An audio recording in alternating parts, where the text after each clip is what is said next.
Good morning everyone, welcome back to the class. जैसे कि आप सभी जानते हैं, हम पीवाईक्यूज को सॉल्व कर रहे हैं। थ्योरी ऑफ कंज्यूमर बिहेवियर के जितने भी इंपॉर्टेंट पीवाईक्यूज हैं, हम उन सबको सॉल्व करने की कोशिश कर रहे हैं। पिछले दो वीडियोस बहुत क्रूशियल हैं। पिछली दो क्लासेस जो है उनको आप अच्छे से समझिएगा, देखिएगा, और अगर उसमें कोई भी डाउट है then just let me know. I just hope कि कोई डाउट होगा नहीं, क्योंकि मैं बहुत सारी चीजें ऐसी ऐसी भी बता रही हूँ जिनमें बच्चों को जनरली डाउट होता है। But still if you have any doubt feel free to contact me. ठीक है, तो हम अभी तक 49 क्वेश्चन कर चुके थे। लास्ट वाली क्लास में ये वाला क्वेश्चन जो है वो भी सोल्व हो गया था। नेक्स्ट क्वेश्चन पे चलते हैं। If the demand for a consumer is given by p is equal to 27 minus 3x minus X square, इतनी इंफॉर्मेशन को ही कॉपी पे लिखो। 27 minus 3x minus X square. मैं एक चीज को बताना चाहती हूँ कि कई बार ऐसा होता है कि कोई क्वेश्चन आपको नहीं आता है या फिर कोई भी क्वेश्चन आपको समझ में नहीं आ रहा है, तो उस केस में आप क्या कर सकते हैं। बहुत सिंपल सिंपल सी ट्रिक है कि आप जितनी भी इंफॉर्मेशन आपको गिवन है वो कॉपी में लिखिए, और उस इंफॉर्मेशन से आप जितना क्वेश्चन सॉल्व कर सकते हैं उतने क्वेश्चन को सॉल्व कीजिए। एक्चुअली क्या होता है, इससे जो हमारा माइंड होता है वो एक्टिवेट हो जाता है, और जब हमारा माइंड एक्टिवेट हो जाता है ना, तो हम उन क्वेश्चंस को भी सॉल्व कर पाते हैं जो स्टार्टिंग में हमको डिफिकल्ट लग रहे थे। तो डिमांड फंक्शन हमने लिख लिया, and we have to find the consumer surplus at x is equal to 3। हमें x क्या गिवन है, 3 गिवन है, तो उस पे हमको क्या निकालना है, कंज्यूमर सरप्लस। ठीक है, तो x गिवन है तो प्राइस निकाल सकते हैं, निकालिए 27 minus 3x minus X square.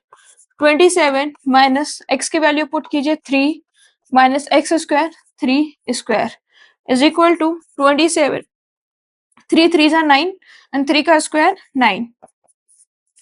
27 minus 18 is equal to 9। तो अब क्या हो गया, हमारे पास प्राइस आ गया 9, क्वांटिटी आ गई 3, और हमको कंज्यूमर सरप्लस निकालना है। जैसे कि मैंने आपको पहले भी बताया था, कंज्यूमर सरप्लस का फॉर्मूला क्या था। इससे पहले वाले क्वेश्चन में भी कंज्यूमर सरप्लस का हमने फॉर्मूला लगाया है। तो 0 से लेके quantity and inverse demand function minus p dx। ठीक है, तो कीजिए पुट 0 x, क्वांटिटी कितनी है हमारी 3, इनवर्स डिमांड फंक्शन ये गिवन है। इससे पहले वाला जो क्वेश्चन था इसमें हमको डायरेक्ट डिमांड जो थी वो गिवन थी, तो हमने क्या किया था, इस डिमांड फंक्शन से पहले इनवर्स डिमांड फंक्शन निकाला था। तो d is the function of p, price. यहाँ पे price is the function of demand, तो ये ऑलरेडी इनवर्स डिमांड फंक्शन है, तो हम इसको क्या करेंगे, एज इट इज पुट कर देंगे। 27 minus 3x minus X square, price क्या है 9, तो माइनस का 9, इसको हमको इंटीग्रेट करना है। सॉल्व कीजिए इसको, 0 से 3, तो 27 में से 9 गए तो कितना बचा, 18 minus 3x minus X square dx। Integral का फॉर्मूला लगाइए, 18 कांस्टेंट है तो इसका इंटीग्रल क्या हो जाएगा, 18x, 3x का x 1 plus 1 divide by 1 plus 1 minus X square का x 2 प्लस 1। डिफरेंशिएशन में क्या होता है, डिफरेंशिएशन में हमारी जो पावर होती है वो नेगेटिव होती है, और इंटीग्रल में जो पावर होती है वो ऐड हो जाती है। तो 2 प्लस 1, अब इंटीग्रल हो गया तो इंटीग्रेशन का साइन हट जाएगा और क्या लिख देंगे यहाँ पे 0 3। ठीक है, सोल्व कीजिए इसको, 18x माइनस 3x की square divide by 1 plus 1 2 minus x की पावर 3 डिवाइड बाई 3 0 3। ठीक है, तो 18 वैल्यू रख दीजिए 3 माइनस 3, x की वैल्यू रख दीजिए 3 स्क्वायर डिवाइड बाई 2 माइनस 3 की पावर 3 डिवाइड बाई 3। ठीक है, अब माइनस में लोअर लिमिट रखते हैं, क्योंकि लोअर लिमिट हमारी 0 है और सब में x जो है मल्टीप्लाई में है, तो लोअर लिमिट हमारी क्या हो जाएगी 0। ठीक है, लोअर लिमिट क्या हो जाएगी 0। सॉल्व कीजिए, 18 दिया 54 minus 3 square 9 9 into 3 27 divide by 2 minus 3 की क्यूब 27 डिवाइड बाई 3, ठीक है। तो 3 9 जा 27, 54 में से 9 गए तो क्या बचा 45, और 27 को 2 से डिवाइड कीजिए तो क्या आएगा, 2 एकम 2, 2 तिया 6, 7 में 6 गए 2 पंजे 10, 13.5। 45 में से 13.5 को आप सब्ट्रैक्ट कर दीजिए तो आपका आंसर आएगा 31.5। तो करेक्ट आंसर क्या हो गया हमारा, सी। 31.5 is the correct answer. C is the correct answer. The price elasticity of demand for a good with the demand function of K Q is equal to KPR. ठीक है, तो हमें डिमांड फंक्शन क्या given है, demand function हमको given है Q is equal to KP की power R, where P is price and Q is the quantity demanded and K and R are, ये रेयर नहीं है, it is K and R, ठीक है। Positive constant is, यानी कि हमको elasticity of demand निकालना है इस डिमांड फंक्शन का। इस क्वेश्चन को अगर हम डिकोड करें तो the price elasticity of demand for a good with the demand function Q is equal to K P R, K P की पावर आर। तो ये हमारा डिमांड फंक्शन है और उसके प्राइस इलास्टिसिटी ऑफ डिमांड इन तीनों में से क्या होगी, ठीक है। तो हम प्राइस इलास्टिसिटी ऑफ डिमांड का फॉर्मूला जानते हैं, D Q divide by D P into P divide by Q. सबसे पहले इस टर्म को कैलकुलेट करते हैं, Q is equal to K P की power R, D Q divide by D P is equal to K into R P की power R minus 1। Simple derivation लगा दी। अब इस वैल्यू को इसमें पुट कर दीजिए, elasticity of demand is equal to K R P की power R minus 1 into P, और Q क्या है हमारा, Q की जो वैल्यू हमको डिमांड फंक्शन में गिवन थी उसको लिख देंगे, डिवाइड बाई के पी की पावर R, ठीक है। इतना समझ में आया, मल्टीप्लाई करते हैं के R P R minus 1 into P divide by के पी की पावर R, ठीक है। इतने में कोई confusion, simple mathematics, simple calculations चल रही हैं। नाउ के इंटू आर पी, अब ये दोनों इन टर्म्स को देखिए, ये है p की power r minus 1 into P, तो इन दोनों का बेस सेम है और मल्टीप्लीकेशन में है। जब दोनों का बेस सेम होता है और वो मल्टीप्लीकेशन में होते हैं, जैसे ये है, तो हम क्या करते हैं, पावर को ऐड कर देते हैं। तो r माइनस 1 और इसकी पावर क्या है 1, इसको हम ऐड कर देंगे तो माइनस 1 से 1 कैंसिल हो जाएगा, क्या बचेगा p की पावर r। तो के आर इस टर्म की जगह हम क्या लिख सकते हैं, p की पावर r डिवाइड बाई के पी आर, के से के कैंसिल, पी की पावर आर से पी की पावर आर कैंसिल, बचा क्या हमारा आर, ठीक है, या फिर आर। तो अब क्या हुआ, हमारा इलास्टिसिटी ऑफ डिमांड क्या आ गई आर, तो हमारा करेक्ट ऑप्शन क्या हुआ बी, ठीक है। सिंपल, जो फॉर्मूला मैंने आपको बताया था उससे सॉल्व करना था। नेक्स्ट क्वेश्चन, एलिमिनेशन मेथड का यूज करते हुए फटाफट इस क्वेश्चन को सॉल्व करेंगे। Various combination that a consumer can purchase, ऐसा कॉम्बिनेशन जो कंज्यूमर परचेज कर सकता है उसको हम क्या बोलते हैं, बजट लाइन, ठीक है। तो ए का थर्ड, सबसे पहले हमें क्या ऑप्शन मिला, ए का थर्ड। अब ए का थर्ड देखिए किसमें है, इसमें भी नहीं है, इसमें भी नहीं है और इसमें भी नहीं है, ये रहा डी आंसर। तो हमारा करेक्ट आंसर क्या हो गया, डी हो गया। जब हम एक ऑप्शन के लिए 100% श्योर हो जाते हैं तो इस तरीके से एलिमिनेशन मेथड से फटाफट हम उस क्वेश्चन को सॉल्व कर सकते हैं। जैसे हमने इसको फटाफट सॉल्व कर दिया वैसे हम सारे क्वेश्चंस को कर सकते हैं, बट फिर भी क्योंकि मैंने आपको बोला था मैं केवल क्वेश्चंस को सॉल्व नहीं कराऊंगी, उस क्वेश्चन के साथ में जितनी भी पेरिफेरल नॉलेज होगी वो भी आपको देखने के लिए मिलेगी। Various combination that a consumer can purchase is budget line. Various combination of two commodities providing equal satisfaction to consumer is indifference curve, यानी कि बी का second. Various combination of two commodities providing, ये typist ने गलती कर दी है, providing commodities आगे पीछे लिख दिया है, तो डेफिनेशन इसमें इंडिफरेंस कर्व वाली है। ए सेट ऑफ इंडिफरेंस कर्व क्या होता है, इंडिफरेंस कर्व मैप तो सी का 1 हो गया। जब बहुत सारे इंडिफरेंस कर्व्स होते हैं जो डिफरेंट डिफरेंट प्रीफरेंस बता रहे होते हैं तो उसको हम क्या बोलते हैं, इंडिफरेंस मैप। ठीक है, point of tangency of A budget line on an indifference curve, IC और बजट लाइन के टेंजेंसी को हम क्या बोलते हैं, कंज्यूमर इक्विलिब्रियम। ठीक है, तो ये बहुत इजीली सॉल्व हो सकता था। देखिए अगर आपको मैं कहती हूँ कुछ भी नहीं आता, कुछ भी नहीं आता, तो आपने 12th क्लास में ये तो पढ़ा होगा ना कि कंज्यूमर इक्विलिब्रियम क्या होता है। Consumer equilibrium is a point जहां पे बजट लाइन इंडिफरेंस कर्व के टेंजेंट हो जाती है, यानी कि बजट लाइन और आईसी की टेंजेंसी को हम क्या बोलेंगे, कंज्यूमर इक्विलिब्रियम। तो डी का क्या हो गया, फोर्थ, तो दिस इज डी का फोर्थ। ये भी केवल डी ऑप्शन में ही है।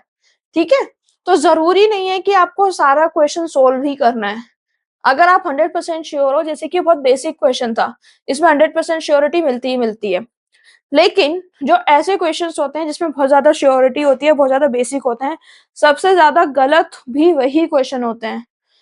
गलत क्वेश्चन होने की प्रोबेबिलिटी भी उन्हीं की ही होती है, इस चीज को मत भूलिएगा। तो जितना सिंपल क्वेश्चन उतने ज्यादा गलत होने की चांसेस। वेरी, ये उसका आंसर है। If A R is equal to 15, average revenue मेरा 15 है, मार्जिनल रेवेन्यू मेरा 5 है, तो मेरे को प्राइस इलास्टिसिटी ऑफ डिमांड निकालना है। देखिए इलास्टिसिटी ऑफ डिमांड बहुत इंपॉर्टेंट टॉपिक है, हम हर बार कोई ना कोई क्वेश्चन हर पेपर में मतलब देख ही रहते हैं, डायरेक्टली और indirectly. This is the question which is being asked very very frequently. ठीक है, तो elasticity of demand A R और एम आर के फॉर्म में हम इसको लिख सकते हैं, A R divided by A R minus M R. ठीक है, वैल्यूज को पुट कीजिए, ए आर की value 15, A R minus M R यानी कि 15 minus 5 is equal to 15 divide by 10 is equal to 1.5। देखिए कौन से ऑप्शन में 1.5 है, बी। तो इसका करेक्ट ऑप्शन क्या हो गया, बी। तो कितना इजी क्वेश्चन है, आपको सिर्फ फॉर्मूला पता होना चाहिए था, 1 मिनट में आंसर आ जाएगा। अगर आपको फॉर्मूलेस पता है और आपको बेसिक नॉलेज पता है ना, तो नेट का exam is very easy, JRF is very easy. 54 arrange in chronological order, repeated question है, कई बार आ चुका है ये। ठीक है, कितनी बार रिपीट हो गया ये question. Arrange in chronological order the following economist in relation to their contribution to the theory of consumer behaviour. तो सबसे पहले मैंने क्या बताया है कि जिस ऑर्डर में हमने पढ़ा है उसी ऑर्डर में आपका क्या होता है, उसी ऑर्डर में आपके देखने के लिए मिलता है क्रोनोलॉजिकल ऑर्डर, क्योंकि हम इवोल्यूशन ही पढ़ते हुए आते हैं। तो इवोल्यूशन हम कैसे पढ़ते हैं कि सबसे पहले क्या हुआ, फिर उसके बाद क्या हुआ, फिर उसके बाद क्या हुआ, फिर उसके बाद क्या हुआ। ठीक है, तो मार्शल ने सबसे पहले कंज्यूमर थ्योरी दी, तो जिस मार्शल जिसमें नहीं है उन ऑप्शंस को एलिमिनेट कर दीजिए। फिर उसके बाद में हिक्स ने दी, तो मार्शल के बाद में हिक्स। हम कार्डिनल यूटिलिटी एनालिसिस के बाद में क्या पढ़ते हैं, ordinal utility analysis. Cardinal utility analysis किसने दी थी, मार्शल ने दी थी। और ऑर्डिनल यूटिलिटी एनालिसिस किसने दिया था, हिक्स एंड एलन ने दिया था। फिर उसके बाद में हम रिवील्ड प्रीफरेंस थ्योरी पढ़ते हैं जो कि पी सैमुअल्सन ने दिया था। तो देखिए मार्शल इसमें है, हिक्स इसमें है, मार्शल के बाद हिक्स किसी और में नहीं है, तो इसको भी हटा दीजिए। तो करेक्ट ऑप्शन क्या बचा हमारा, D.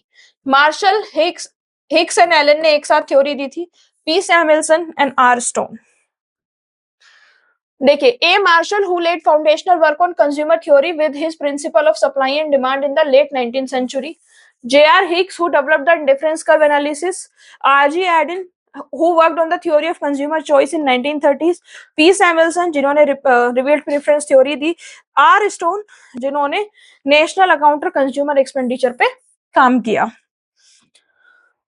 Arrange in chronological order the following contribution of economist in theory of consumer. Again same theory, very same theory. तो मैंने क्या बताया, cardinal theory, ordinal theory, revealed preference theory and then और modern theory आई। ठीक है, तो linear expenditure system सबसे पहले नहीं आया, कार्डिनल थ्योरी पहले आई, रिवील्ड प्रीफरेंस थ्योरी भी पहले नहीं आई। अब बी और सी हमारे पास बचा है। ठीक है, अब इस बी और सी में हमको देखना है, सबसे पहले कार्डिनल आया राइट, फिर ऑर्डिनल आया राइट, फिर रिवील्ड प्रीफरेंस थ्योरी आया right and expenditure system. Correct answer क्या हो गया, बी। सी करेक्ट क्यों नहीं है, क्योंकि कार्डिनल थ्योरी के बाद में रिवील्ड प्रीफरेंस थ्योरी नहीं आया था। This is the order, cardinal theory के बाद में ऑर्डिनल थ्योरी आई, फिर रिवील्ड प्रीफरेंस थ्योरी आई, फिर हिक्स लॉजिकल ऑर्डरिंग थ्योरी आई and then linear expenditure method आया। ठीक है, तो ये जो भी है this is the theory and the chronological. ये थ्योरी किसने दी, किस ईयर में दी, इसको अपनी फैक्ट्स वाली नोटबुक में लिख दीजिएगा। आप देख रहे हैं 5 से 6 बार ये क्वेश्चन रिपीट हो गया है और कोई बड़ी बात नहीं है अगर ये क्वेश्चन फिर से रिपीट हो जाए तो, ठीक है। So that is why I am saying please take it very seriously. ये करेक्ट आंसर की एक्सप्लेनेशन है, if you want you can. Given below are the two statements, one is labeled as assertion and the other is labeled as reason. For certain good the expenditure by the consumer decreases. बिल्कुल सही बात है। कुछ goods के लिए क्या होता है, जो कंज्यूमर होता है और जो एक्सपेंडिचर है वो डिक्रीज हो जाता है। बात बिल्कुल ठीक है, तो डी को कैंसिल आउट कर दीजिए, ठीक है। क्या करना है, डी को कैंसिल करना है। अब इसके बाद में for such goods the income elasticity of demand is high, ये चीज गलत है। देखिए जो इस तरीके के क्वेश्चन है ना, इनको हम किस तरीके से सोल्व कर सकते हैं। हमें पता है कि कुछ गुड्स पे जो कंज्यूमर है उसका एक्सपेंडिचर कम होता है, ठीक है। लेकिन अगर आपका एक्सपेंडिचर कम हो रहा है तो इनकम इलास्टिसिटी ऑफ डिमांड आपकी हाई नहीं हो सकती है। इनकम इलास्टिसिटी ऑफ डिमांड क्या बताता है कि इनकम चेंज होने की वजह से हमारी क्वांटिटी डिमांडेड में क्या चेंज आ रहा है। अगर हमारी इनकम चेंज हो रही है तो how much quantity demanded and how the quantity demanded is being changed, ठीक है। तो इनकम की वजह से क्वांटिटी डिमांडेड पे क्या चेंज आ रहा है, तो यहाँ पे लिखा गया है कि एक्सपेंडिचर बाय कंज्यूमर डिक्रीजेस, यानी कि अगर मेरी इनकम बढ़ी, एक्सपेंडिचर कब बढ़ेगा, तब क्वांटिटी डिमांडेड इनकम के साथ बढ़ जाएगी। लेकिन यहाँ पे क्या बोला है कि जैसे हमारी इनकम बढ़ेगी हमारा जो एक्सपेंडिचर वो कम हो जाएगा, यानी कि क्वांटिटी डिमांडेड कम हो जाएगी। तो ये क्या हो गया, मेरा इंफीरियर गुड्स हो गया, ठीक है। अब इंफीरियर गुड्स में क्या होता है, the income elasticity of demand high नहीं होती है। क्यों, क्योंकि जैसे ही मेरी इनकम बढ़ेगी मैं क्वांटिटी डिमांडेड जो है कम करने लगूंगी, और इनकम बढ़ने की वजह से अगर मेरी क्वांटिटी डिमांडेड कम हो रही है तो मेरा इनकम इलास्टिसिटी ऑफ डिमांड मेरा लो होगा, ठीक है। That is why both A and R are true. नहीं, ये भी गलत है, क्योंकि मेरा क्या निकल के आया, ए मेरा ट्रू है और आर मेरा फॉल्स है, ठीक है। तो C is the correct answer, A is true and R is false. Next question, cross elasticity of demand for metro rides is 0.8। तो क्रॉस इलास्टिसिटी ऑफ डिमांड की वैल्यू क्या गिवन है, 0.8, and total ridership per day is 1.5 lakh. Total एक तरीके से quantity हम बोल सकते हैं वो कितनी है, 1.5 लाख, 1,50,000, ठीक है। इतने में कोई कंफ्यूजन। इफ प्राइस ऑफ बस राइड्स बाई 5%, प्राइस जो है वो बढ़ गया है 5% से, the change in total metro rides will be. तो हमको क्या निकालना है, चेंज इन मेट्रो राइड्स। तो क्रॉस इलास्टिसिटी ऑफ डिमांड का फॉर्मूला क्या होता है, percentage change in quantity demanded with respect to percentage change in price. Quantity demanded of good X and price of Y. That is why it is the cross elasticity demand. ठीक है, तो cross elasticity demand की value क्या given है, 0.8। Percentage change in quantity demanded हमको निकालना है, और परसेंटेज चेंज इन प्राइस कितना है, 5%। क्योंकि ये दोनों ही परसेंटेज में है तो हम इसको इस तरीके से लिख सकते हैं, 0.8 is equal to quantity demanded divide by 5। Cross multiply कर दीजिए तो क्रॉस डिमांड क्वांटिटी डिमांडेड मेरा क्या आ जाएगा, 4, ठीक है। क्वांटिटी डिमांडेड मेरा क्या आया, 4%। अब ये जो मेरी टोटल क्वांटिटी है इसका 4% जो है वो हमको चेंज देखने के लिए मिलेगा। तो 1.5 लाख टोटल राइडरशिप जो है वो मेरी 1.5 लाख की है, 4% का चेंज हो रहा है, 1.5 लाख का 4% आप निकाल दीजिए, 0 0 0 0, 15 चौका 60, 6,000। This is the correct answer. आप चाहें तो इसको क्रॉस चेक भी कर सकते हैं। For the given income consumption curve in the diagram which one of the following is correct, beyond point A. इस पॉइंट के बियॉन्ड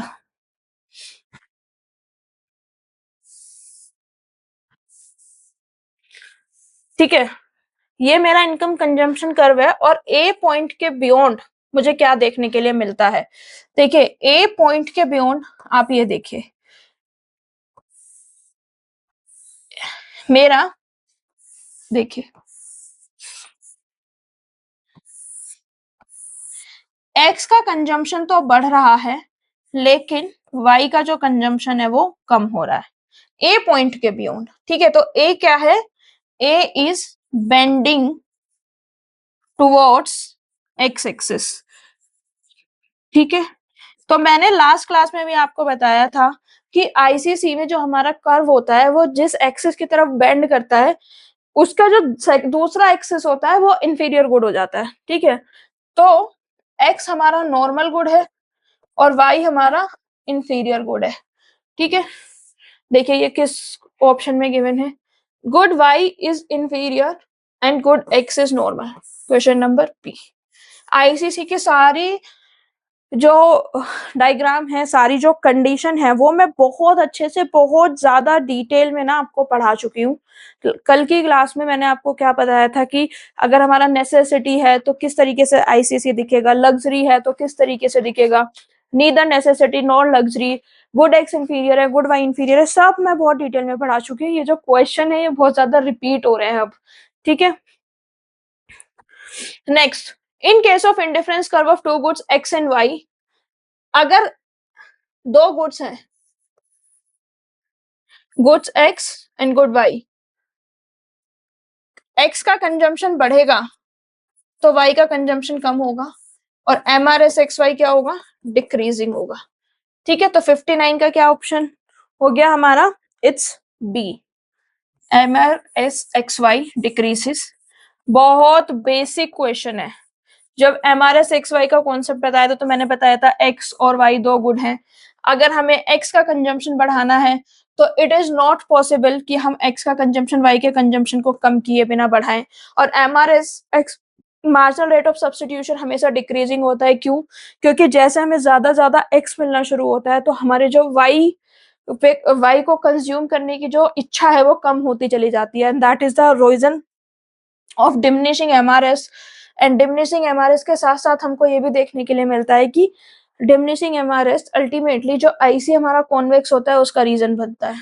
ठीक है, next question, arrange the following concept of consumer behaviour in chronological order. बहुत बार करवा चुकी हूँ, बहुत बार solve करवा चुकी हूँ इस क्वेश्चन को। तो सबसे पहले हमको लॉ ऑफ डिमांड देखने के लिए मिलता है, तो लॉ ऑफ डिमांड बी, तो इसमें बी पहले नहीं है, इसमें भी पहले नहीं है। लॉ ऑफ डिमांड के बाद हमको law of diminishing marginal utility देखने के लिए मिलता है, यानी कि बी के बाद ए, इसमें भी बी के बाद ए है, इसमें भी बी के बाद ए है।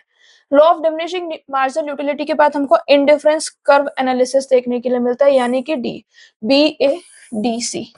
तो मेरा करेक्ट आंसर क्या हो गया, बी। देखिए इतनी देर तेज मैं इसीलिए पढ़ा रही हूँ, उतना फास्ट थोड़ा मैंने इसीलिए कराया क्योंकि almost the question is repeating. ठीक है, क्वेश्चन बहुत ज्यादा रिपीट हो रहे हैं और ये मैं बहुत पहले पढ़ा चुकी हूँ। ये इसका एक्सप्लेनेशन है। Suppose a profit maximising monopolist is producing 100 unit of output and is charging a price of ₹40। Price कितना है, 40। If elasticity of demand for the product is, elasticity of demand क्या है, -2, marginal cost of last produced unit, तो हमको क्या निकालना है, marginal cost. ठीक है, इतना क्लियर हो गया। तो हमारा फॉर्मूला होता है मार्जिनल रेवेन्यू निकालने का। ठीक है, मार्जिनल रेवेन्यू निकालने का फॉर्मूला क्या होता है, P1 + 1/ED। ठीक है, तो marginal revenue is equal to, technically देखा जाए तो ये question theory of consumer behaviour का नहीं है, बट क्योंकि ये इसमें आ गया है तो मैं इसको करा देती हूँ। ठीक है, तो suppose a profit maximising monopolist is this, तो मार्जिनल रेवेन्यू क्या है, marginal revenue is equal to P1 + 1/ED, ये फॉर्मूला है। वैल्यूज रखिए 40 इंटू 1 + 1/ED की वैल्यू -2, 41 - 1/2। ठीक है, सॉल्व कीजिए, 40 इंटू 1/2 = 20। तो मेरा मार्जिनल रेवेन्यू क्या आ गया, 20। सिंस इस क्वेश्चन में एक छोटी सी ट्रिक है, और वो ट्रिक क्या है कि जो मार्जिनल प्रॉफिट मैक्सिमाइजिंग मोनोपोलिस्ट है, यानी कि जो मोनोपोलिस्ट है वो अपना प्रॉफिट जो है उसको मैक्सिमाइज कर रहा है। अगर मोनोपोलिस्ट अपना जो प्रॉफिट है उसको मैक्सिमाइज कर रहा है, यानी कि वो इक्विलिब्रियम पे है, और इक्विलिब्रियम, प्रोड्यूसर इक्विलिब्रियम की पहली कंडीशन क्या होती है? Marginal revenue is equal to marginal cost. Marginal revenue 20 है, तो मेरा मार्जिनल कॉस्ट भी क्या होगा? 20। Hence option D is right.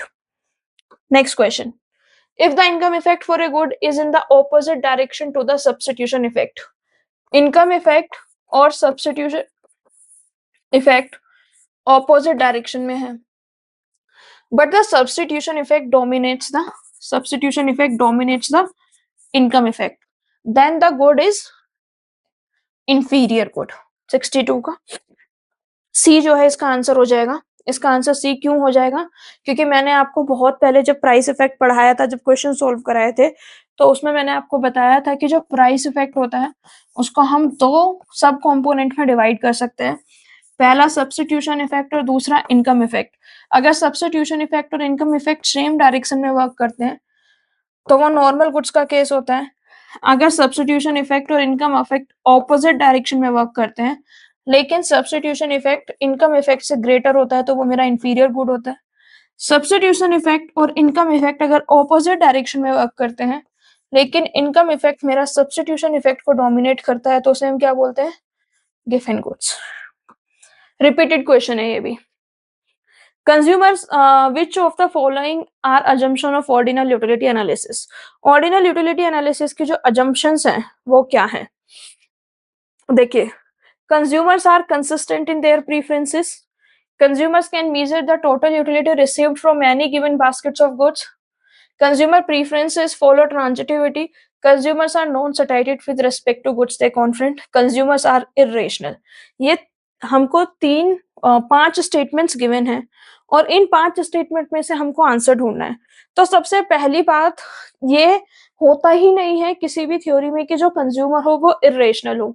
हमेशा ये माना जाता है कि जो हमारा कंज्यूमर है वो रेशनल है, और उसको इतनी समझ है कि वो ये बता सके, वो या फिर वो ये डिसाइड कर सके कि उसका जो इक्विलिब्रियम है, उसका जो सेटिस्फेक्शन है वो कहाँ पे मैक्सिमम हो रहा है।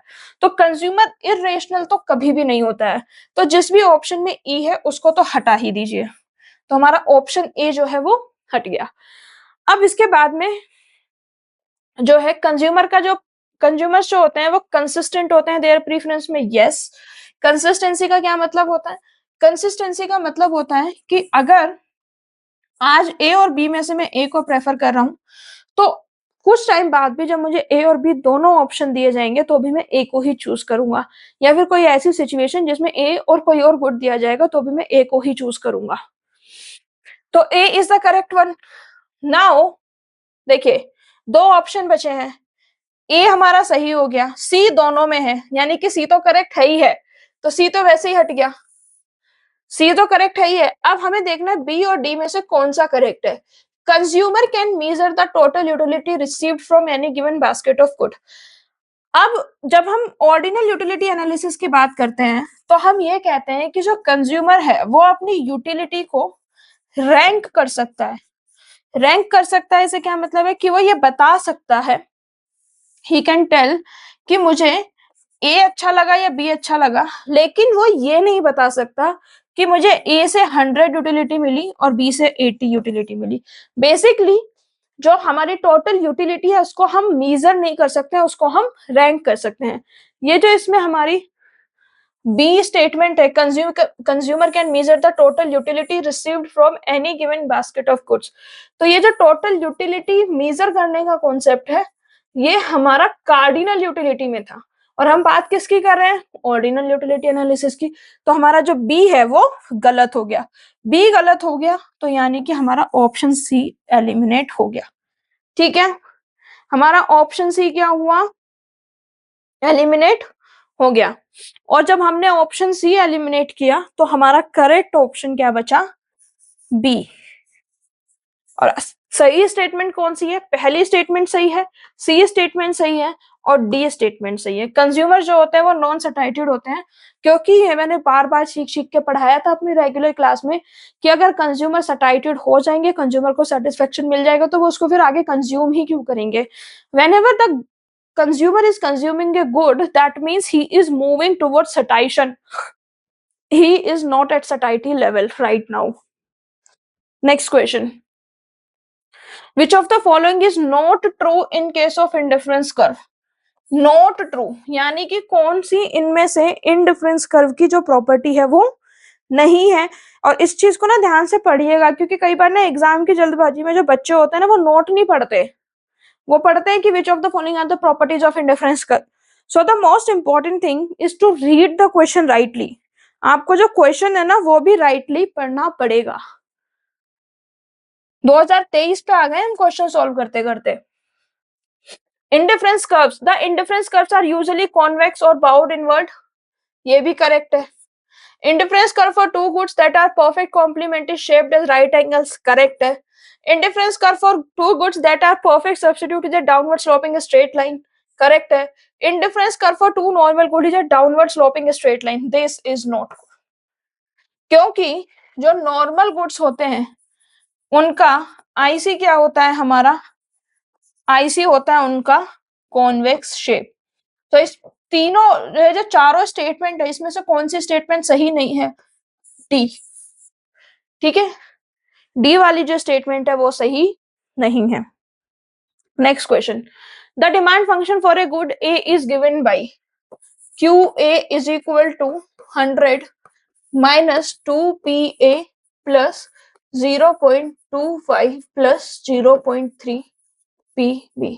Find the cross price elasticity of demand at PA क्या है मेरा 6, Y क्या है मेरा 500, PB क्या है मेरा 10। तो सबसे पहले क्वांटिटी ऑफ ए निकालो, क्वांटिटी ऑफ ए को सोल्व कीजिए। 100 माइनस 2, पी की क्या वैल्यू है 6 प्लस 0.2, वाई की क्या वैल्यू है 500 प्लस 0.3 इंटू 10, ठीक है।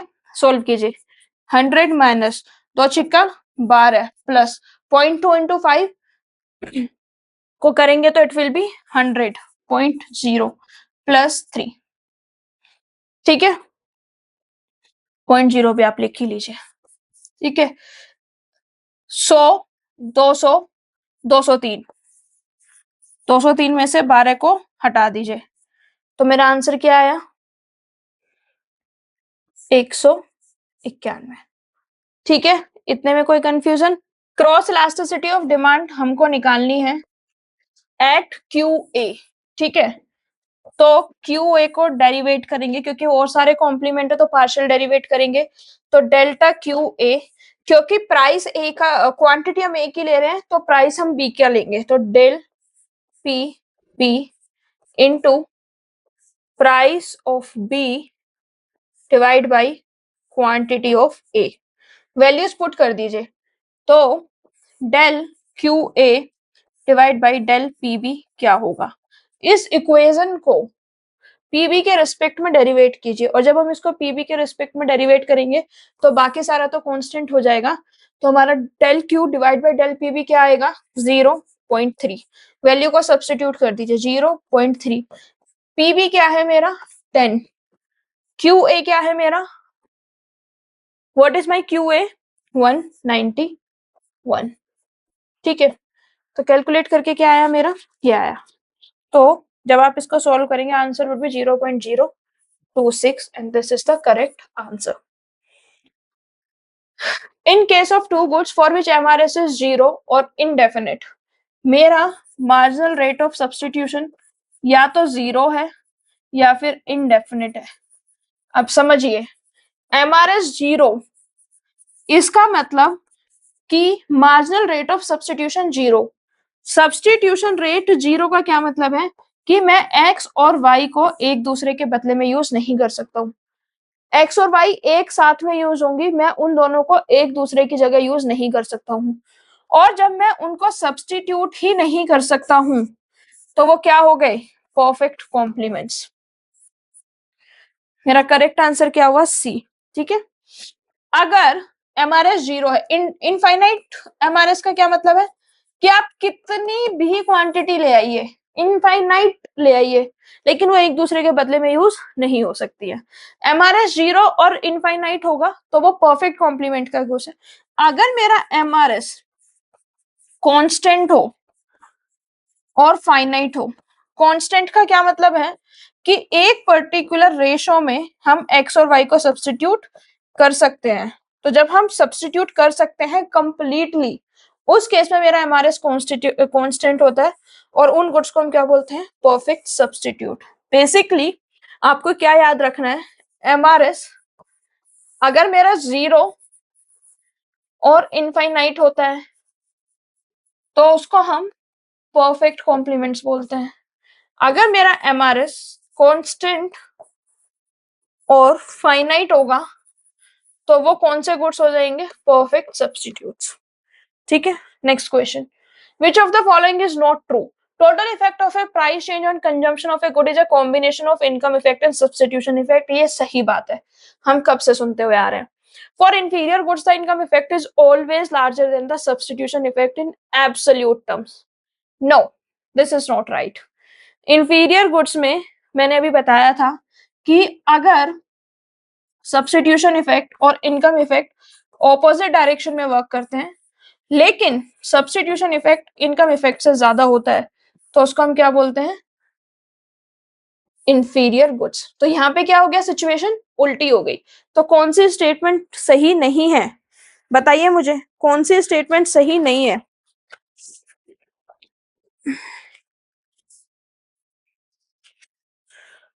बी स्टेटमेंट जो है वो सही नहीं है। आगे भी देखिए, for corner solution MRS X Y is not equal to P X upon P Y, right, ये इंटीरियर सोल्यूशन की कंडीशन थी। For a normal good both the income and substitution effect hold true, right. Next question, the negative network externality in which a consumer wishes to own an exclusive or unique good such as a specially designed sports car is snob effect। पहले भी बताया है ना पहले। और देखिए, जब ये क्वेश्चन एग्जाम में आया था ना तो सब कहते थे टकीला इफेक्ट, टकीला इफेक्ट। हमने तो कभी लाइफ में टकीला इफेक्ट ही नहीं पढ़ा, हमें तो पता ही नहीं है कि टकीला इफेक्ट क्या होता है, we don't know what it means. But अगर आप इस क्वेश्चन को देखें तो आपको लगता है कि आपको टकीला इफेक्ट जानने की जरूरत है टू सॉल्व द क्वेश्चन। मैंने आपको नेटवर्क एक्सटर्नलिटी लास्ट क्लास में पढ़ाया था, जब क्वेश्चन सोल्व करवाए थे, तो पहले भी स्नोब इफेक्ट का ही क्वेश्चन था। तो मैंने उसमें बताया था दो तरह की नेटवर्क एक्सटर्नलिटीज होती है, एक बैंड वैगन इफेक्ट होता है, एक स्नोब इफेक्ट होता है। बैंड वैगन इफेक्ट का मतलब ये होता है कि जब, क्योंकि वो गुड किसी और के पास है तो मुझे भी चाहिए, ठीक है, तो किसी और ने उसको कंज्यूम किया तो उसका जो डिमांड है ओवरऑल बढ़ गया। स्नोब इफेक्ट क्या होता है, क्योंकि वो चीज उसके पास है मुझे नहीं चाहिए, ठीक है, तो डिजाइनर एक्सक्लूसिव चीजें पहनने की जो चाहत होती है उसको हम स्नोब इफेक्ट बोलते हैं। स्नोब इफेक्ट में क्या होता है, हमारी डिमांड कम हो जाती है। तो अब आप मुझे बताइए, इस क्वेश्चन में सोल्व करने के लिए आपको टकीला इफेक्ट जानना जरूरी है? बिल्कुल जरूरी नहीं है, क्योंकि अगर आपको ये पता हो कि ये कौन सा कंडीशन है तो आप डायरेक्ट स्नोब इफेक्ट को टिक करेंगे। टकीला इफेक्ट कुछ भी हो, हमें क्या फर्क पड़ता है, ठीक है। तो कई बार क्या होता है ना कि क्वेश्चंस की बहुत ज्यादा हाइप बन जाती है, ऐसा लगता है बहुत टफ क्वेश्चन पेपर था, बहुत टफ क्वेश्चन पेपर था। बट अगर आपने सही से प्रैक्टिस किया और अपने सिलेबस को सही से कवर किया तो वो इतना बड़ा इशू होता नहीं है, ठीक है।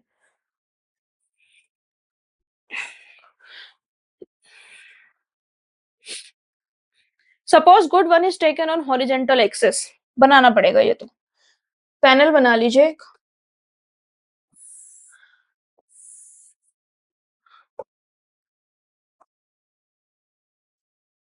ठीक है, गुड वन हमने हॉरिजॉन्टल एक्सेस पे ले लिया एंड गुड टू हमने वर्टिकल एक्सेस पे ले लिया।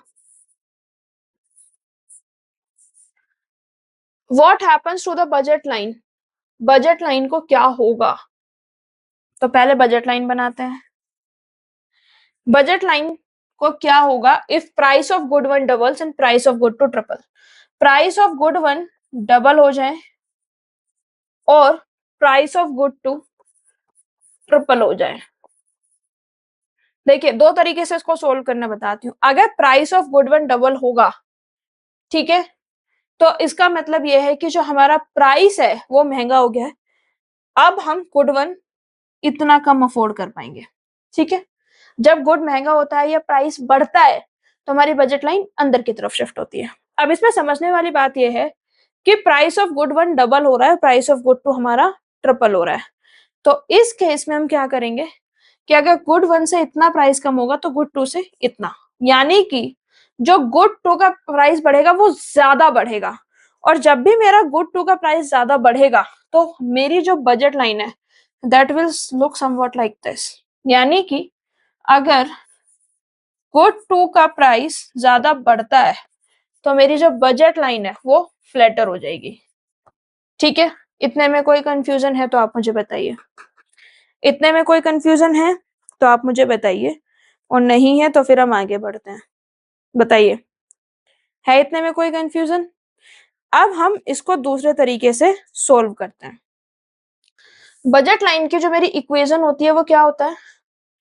P1x plus P2y is equal to m। तो मेरा स्लोप क्या हुआ? What is the slope of budget line? बताइए। P1 divide by P2। तो इस केस में मेरे स्लोप की एब्सोल्यूट वैल्यू क्या है? 1। अब जो मेरा x का प्राइस था, मतलब गुड वन जो था, वो डबल हो गया। तो ये क्या हो गया? 2P1x प्लस ये क्या हो गया? 3P2y। ठीक है, अब इस केस में मेरी स्लोप की वैल्यू क्या हुई? P1 divide by P2। P1 क्या है मेरा? 2। P2 क्या है मेरा? 3। तो 2 डिवाइड बाई 3, जब आप इसको सोल्व करेंगे तो क्या होगा? 0.667। ठीक है, 0.667 इज लेस देन 1। यानी कि ये जो बजट लाइन का स्लोप है दिस इज, और ये पहले वाली बजट लाइन का स्लोप है, ये जो नई बजट लाइन है ये स्लोप कम है। और अगर स्लोप कम होता है तो बजट लाइन मेरी क्या हो जाती है? फ्लैटर हो जाती है। अगर स्लोप ज्यादा होता तो मेरी बजट लाइन क्या होती? स्टीपर हो जाती। सेम केस में अगर सिचुएशन रिवर्स कर दो, अगर आप ये कर दो कि जो P1 है वो 3 गुना हुआ है और जो मेरा P2 है वो मेरा 2 गुना हुआ है, तो अब देखिए मेरी बजट लाइन की इक्वेशन कैसी दिखेगी? 3P1x plus 2P2y is equal to m. Now what is the slope of budget line? Is equal to P1 divide by P2। P1 क्या है? 3। P2 क्या है? 2। तो ये क्या हो गया? 1.5। तो ये पुराने वाले स्लोप से क्या होगी? ज्यादा हो गया। स्लोप ज्यादा यानी कि स्टीपर। तो इस केस में क्या हो जाएगी? स्टीपर हो जाएगी। ठीक है, इस क्वेश्चन को करने के बहुत सारे तरीके हैं, बट मुझे लगता है कि सबसे बेस्ट तरीका तो इसका यही है कि आप बहुत क्विकली डायग्राम से ऑब्जर्व कर ले। लेकिन अगर आपको ये लगता है कि आपके पास इतना परफेक्शन नहीं है, इतना एक्सपीरियंस नहीं है, ठीक है, अगर आपको लग रहा है कि आप डायग्राम में कंफ्यूज नहीं है और डायग्राम में कंफ्यूज नहीं है तो फटाफट डायग्राम बनाइए और ऑब्जर्व करके आंसर टिक कर दीजिए। लेकिन अगर आपको लगता है कि आपको परफेक्शन नहीं है, आप डायग्राम से जज नहीं कर पा रहे हैं, तो जो भी चेंजेस गिवन है, प्राइस 1 डबल हो रहा है, ट्रिपल हो रहा है, 5 टाइम हो रहा है, उसको आप बजट लाइन की इक्वेशन में रखिए और स्लोप को कंपेयर कर लीजिए। अगर स्लोप हमारा 1 से कम निकल के आता है तो इट विल बिकम फ्लैटर। अगर स्लोप मेरा 1 से ज्यादा निकल के आता है तो it will become steeper. Simple. ठीक है, यहाँ पे तो ये पैरेलल लग रही है, बट अगर आप ध्यान से देखो तो इट इज क्वाइट फ्लैटर। ये वाली थोड़ी फ्लैटर है, ये थोड़ी स्टीप है। Properties of expenditure function are in context of utility theory. देखिए, हमसे एक्सपेंडिचर फंक्शन के प्रॉपर्टीज पूछी गई हैं, तो सबसे पहले हमको ये पता होना चाहिए कि एक्सपेंडिचर फंक्शन क्या होता है। जो कंज्यूमर होता है वो दो तरीके से ऑपरेट करता है। कंज्यूमर को इक्विलिब्रियम में आना होता है, तो वो इक्विलिब्रियम में दो तरीके से आ सकता है। पहला कि वो अपनी यूटिलिटी को मैक्सिमाइज करे, और यूटिलिटी को जब वो मैक्सिमाइज करे तो वो किसके रेस्पेक्ट में? उसका कंस्ट्रेंट क्या होता है? बजट। यानी कि उसके पास एक सर्टेन बजट है और उस बजट में वो जितनी ज्यादा यूटिलिटी को, जितनी ज्यादा सेटिस्फेक्शन को अटेन कर सकता है, वो उसका एक तरीका है। दूसरा तरीका यह है कि कंज्यूमर के पास एक बजट है, ठीक है, तो वो यूटिलिटी को मैक्सिमाइज ना करे, अपना बजट या फिर अपना एक्सपेंडिचर को कम कर दे। एक्सपेंडिचर कम कर दे से मतलब यहाँ पे कंज्यूमर क्या कर रहा है? Utility maximisation. यहाँ पे कंज्यूमर क्या करेगा? Expenditure minimisation. जब कंज्यूमर यूटिलिटी मैक्सिमाइज करने की बजाय एक्सपेंडिचर को मिनिमाइज करता है और उससे जो हमारी आउटपुट निकलती है, जो हमारी क्वांटिटीज निकलती हैं, जब हम उसको वापस उसमें पुट कर देंगे तो वो हमारा क्या हो जाएगा? Expenditure function. ठीक है, एक्सपेंडिचर फंक्शन और जो हमारे यूटिलिटी मैक्सिमाइजेशन है ये ऑपोजिट होता है एक दूसरे के। अब एक्सपेंडिचर फंक्शन की क्या क्या प्रॉपर्टीज है वो देखते हैं। Homogeneous of degree 1 in prices, yes. Homogeneity का मतलब होता है कि अगर हम दोनों गुड्स के सारे गुड्स के प्राइस डबल कर देंगे तो मिनिमम एक्सपेंडिचर जो हमको चाहिए वो भी डबल करना पड़ेगा to maintain the same level of utility. Strictly increasing in utility U and non decreasing in price, yes. Utility जो होती है वो बढ़ती रहती है और जो प्राइस होता है वो नॉन डिक्रीजिंग होता है। कॉनकेव होता है ट्रू। एक्सपेंडिचर फंक्शन जो होता है वो हमारा कॉनकेव होता है। कॉन्टिन्यूअस होता है पी एन यू, कॉन्टिन्यूअस होता है इसीलिए इसका डेरिवेटिव पॉसिबल है। एक्सपेंडिचर फंक्शन के रॉय आइडेंटिटी के थ्रू डेरिवेटिव निकाल के हम डिमांड्स भी निकाल पाते हैं, demand function for good one. अगर एक्सपेंडिचर फंक्शन कॉन्टिन्यूअस ही नहीं होगा तो उसका डेरिवेट करना पॉसिबल नहीं होगा। स्ट्रिक्टली कॉन्वेक्स इन पी नहीं, या तो कॉनकेव होगा या कॉन्वेक्स होगा। As I have already told you ये कॉनकेव होता है। तो क्या आंसर आया ए बी सी डी। कौन से ऑप्शन में? This option, option C. ये टाइपिस्ट ने थोड़ी सी गलती कर दी है, ए बी सी डी लिखना था, उन्होंने ए सी बी डी लिख दिया। तो correct option is C. The utility function of a consumer is given by Q1 Q2। Utility function क्या है? Q1 Q2। Price of Q1 is 1, price of PQ1 is 1 and price of PQ2, यहाँ पे क्या होगा? PQ2 is equal to 2. The consumer want to spend amount of K units only, what will be his demand? तो income क्या हो गई? K। तो सबसे पहले आप क्या कीजिए, इसकी बजट लाइन बनाइए। तो P1 Q1 plus P2 Q2 is equal to K। तो Q1 का प्राइस कितना है? 1, तो ये क्या हो गया? Q1। Q2 का प्राइस कितना है? 2, तो ये क्या हो गया? 2Q2 is equal to K। ठीक है। नाउ कंज्यूमर इक्विलिब्रियम निकालना है हमको। तो कंज्यूमर इक्विलिब्रियम निकालिए। कंज्यूमर इक्विलिब्रियम निकालने का फॉर्मूला क्या होता है?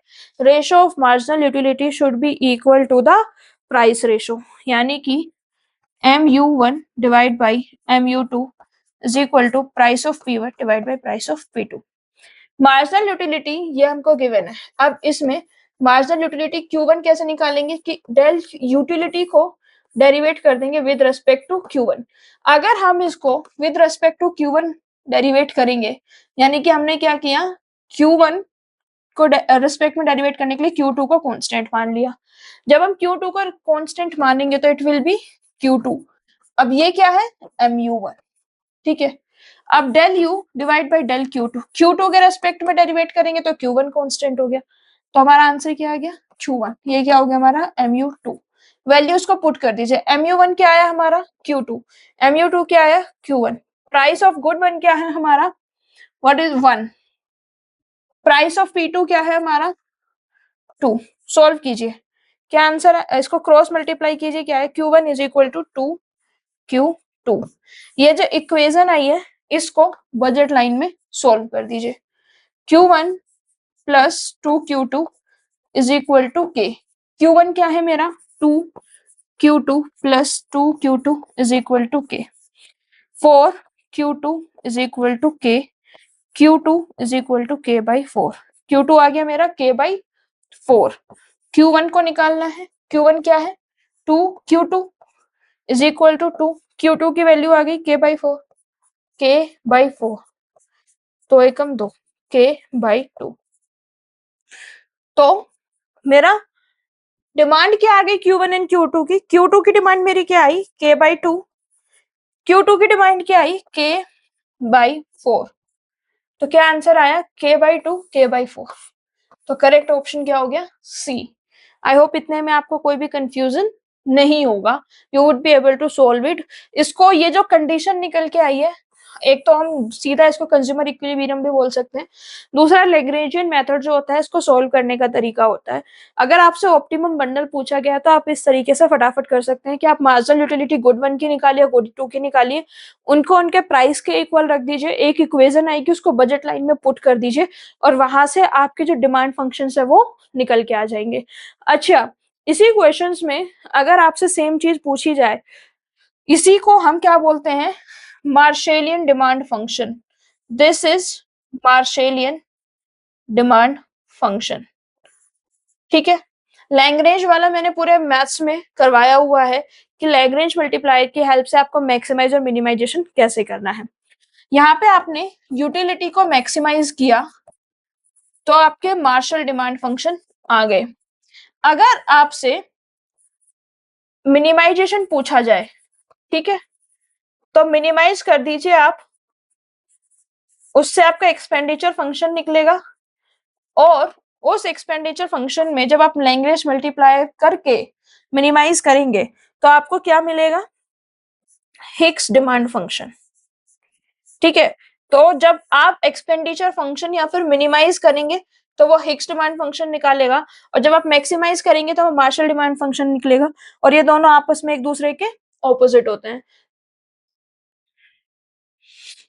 इन केस ऑफ, ये जो केस है, ये जो क्वेश्चन है बंडल बजट सेट, ये सेट का क्वेश्चन मैथ्स में करेंगे। In case of two perfect complements goods, which following statement is true? The substitution effect is zero. The indifference curve are straight line. The indifference curves are L-shaped. देखिए इसमें से कौन सा statement सही नहीं है परफेक्ट कॉम्प्लीमेंट्स गुड्स के लिए। तो परफेक्ट कॉम्प्लीमेंट गुड्स में सब्स्टिट्यूशन इफेक्ट जो होता है वो जीरो होता है। परफेक्ट कॉम्प्लीमेंट्री गुड्स को हम एक साथ एक रेशो में यूज कर सकते हैं, हम एक दूसरे को सब्स्टिट्यूट नहीं कर सकते हैं, तो सब्स्टिट्यूशन इफेक्ट जीरो होता है, राइट।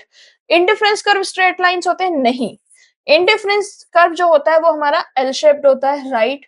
Goods are always demanded in fix proportion, right. Indifference curve जो मेरा स्ट्रेट लाइन होता है वो परफेक्ट सब्स्टिट्यूट केस में होता है। तो केवल बी स्टेटमेंट मेरा करेक्ट नहीं है, बाकी सारे करेक्ट है, तो राइट आंसर क्या हो गया, B. Next question, Roy's identity. Roy's identity से हम क्या करते हैं, जब हमें इनडायरेक्ट यूटिलिटी फंक्शन दिया होता है तो उस इनडायरेक्ट यूटिलिटी फंक्शन में रॉय आइडेंटिटी को लगा के हम डिमांड फंक्शंस निकाल पाते हैं। तो Roy's identity is related to indirect utility function, यानी कि डी का क्या हो गया, थर्ड हो गया।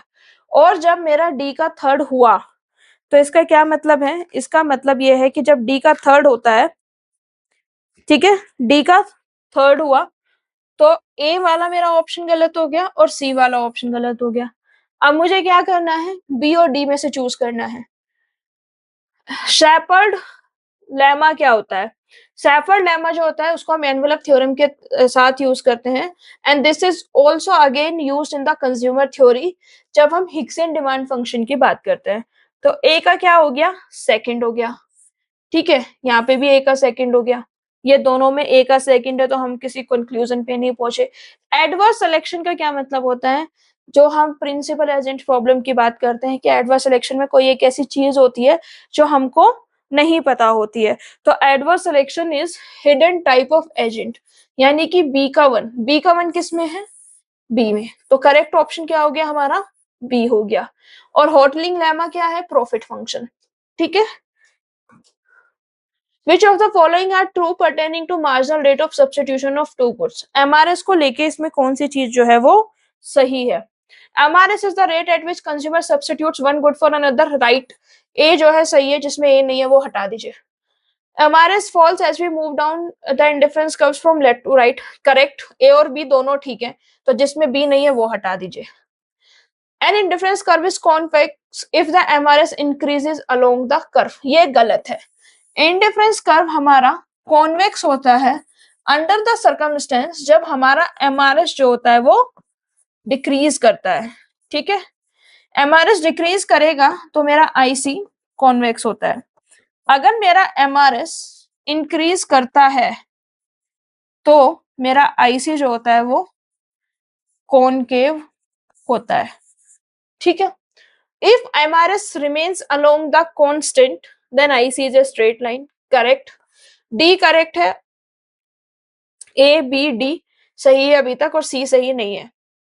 तो आंसर पे तो हम पहुंच गए कि आंसर हमारा डी है, क्योंकि ये हमारा एलिमिनेट हो गया था, ये एलिमिनेट हो गया था, और ए बी के बाद हमको समझ आया कि हमारा जो डी ऑप्शन है वो भी सही है। तो हमारा करेक्ट ऑप्शन हो गया D. If MRS for two goods is 0 और infinite, IC are shaped as right angle. Again same repeated questions.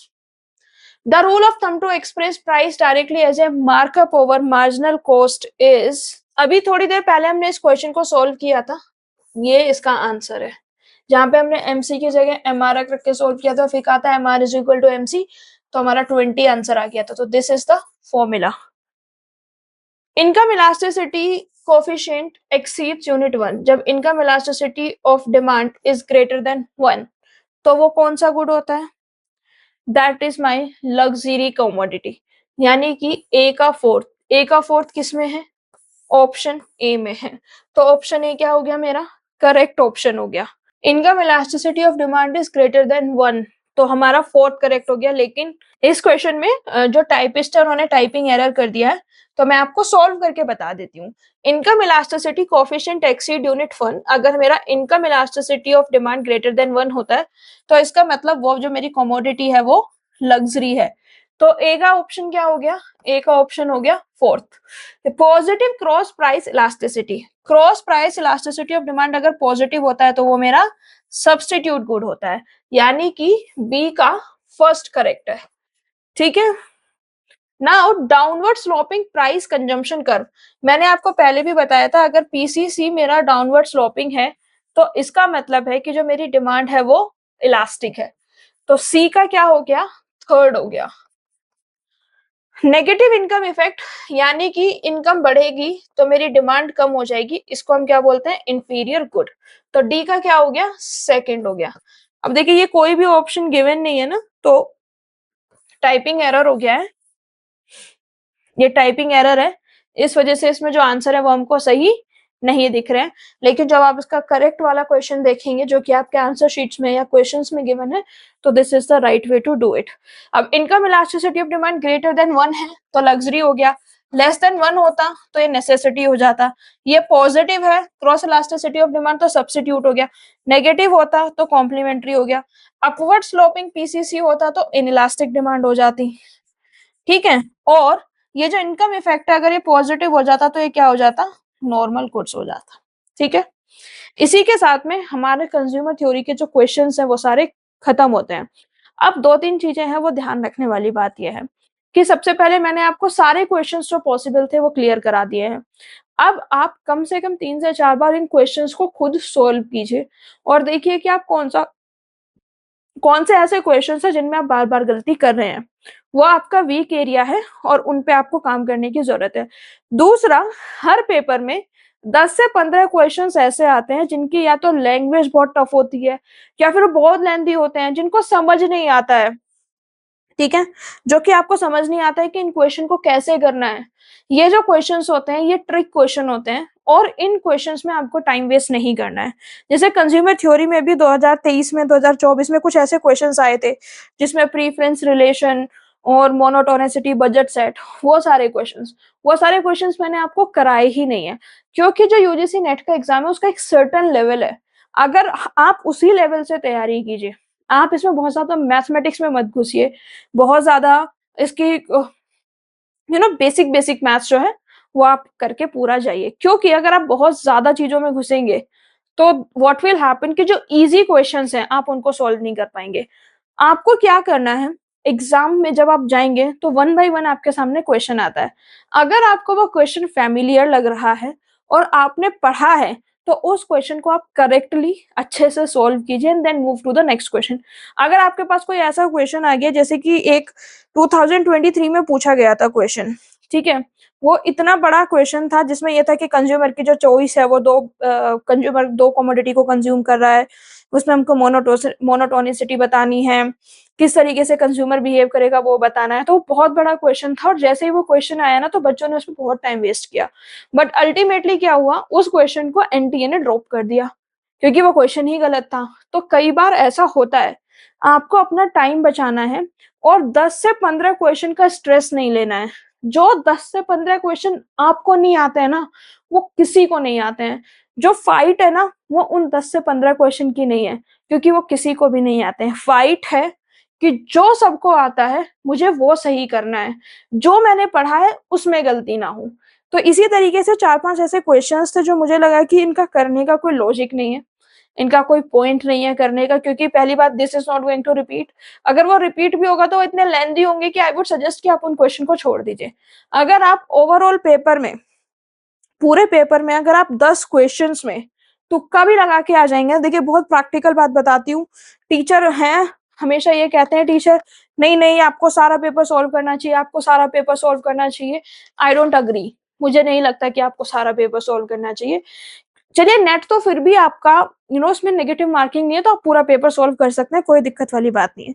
लेकिन मैं आपको बताना चाहती हूँ कि हर क्वेश्चन में, हर क्वेश्चन पेपर में एटलीस्ट 10 से 12 क्वेश्चंस ना ऐसे सेट किए जाते हैं, ऐसे क्वेश्चंस को हम लोग सेट करते ही करते हैं कि बच्चे का दिमाग घूमे, बच्चा पैनिक करे, बच्चा कंफ्यूज हो, और बच्चा उस पैनिक में ना जो उसको आता साता है वो भी गलत करे।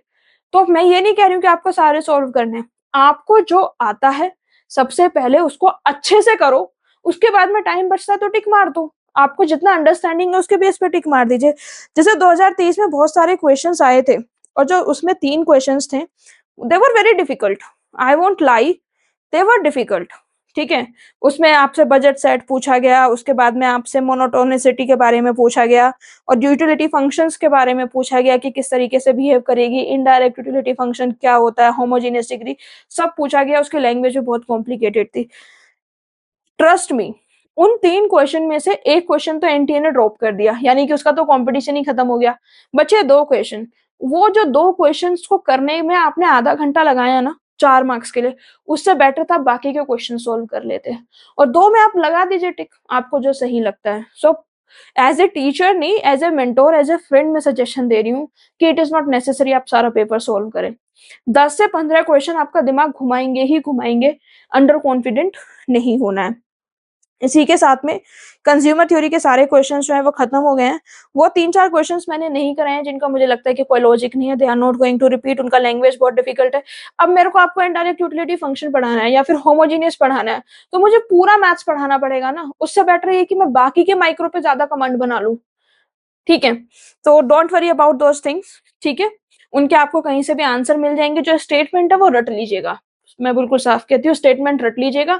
अगली बार जैसे एक्सपेंडिचर फंक्शन था, रट लीजिए ना, एक्सपेंडिचर फंक्शन कॉनकेव होता है, एक्सपेंडिचर फंक्शन इंक्रीजिंग होता है यूटिलिटी में, नॉन डिक्रीजिंग होता है प्राइस में, क्योंकि हर बार यही चीजें पूछी जाएंगी घुमा फिरा के।